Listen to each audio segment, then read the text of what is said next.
What's up guys? Welcome back sa aking YouTube channel. Kung bago ka dito sa aking channel, gusto nyo matuto regarding coins at banknotes, click nyo na yung subscribe button at notification bell para updated po kayo sa mga value ng mga coins. So ngayon guys, pag-usapan natin itong mga piso na ito. So itong piso 1972 guys ay may 121 million pieces po ang ginawa nito. So 121 million pieces, tapos 45 million pieces naman dito sa 1974. Tapos po meron din pong proof coin, itong 1974 which is 10,000 mintage. So, kung may mapanood po kayo guys na itong mga bariyang ito ay binibili nila ng around 5K, 10K or 15K po. Huwag po kayong basta maniwala kasi nagpaparami lang po ng views yan. At the same time guys, baka ma-scam po kayo.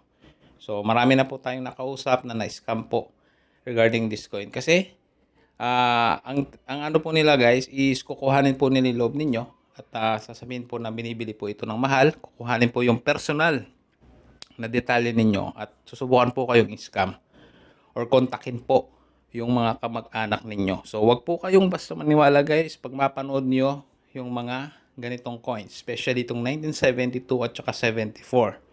No? Wag nyo pong basta ibigay yung mga detalye po ng mga bahay ninyo, pangalan ninyo, cellphone number, address, mga ganyan po. No?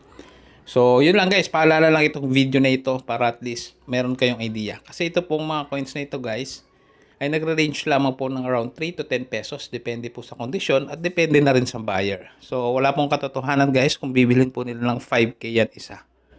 No? Kasi napakarami po niyan. No? So, matotal po siguro nasa around 160 million pieces po. Pinagsamang 1972 at saka 74. Yung piraso po. So, napakarami po niyan. So, huwag po kayong basta maniwala guys. No? Paalala lang ito guys.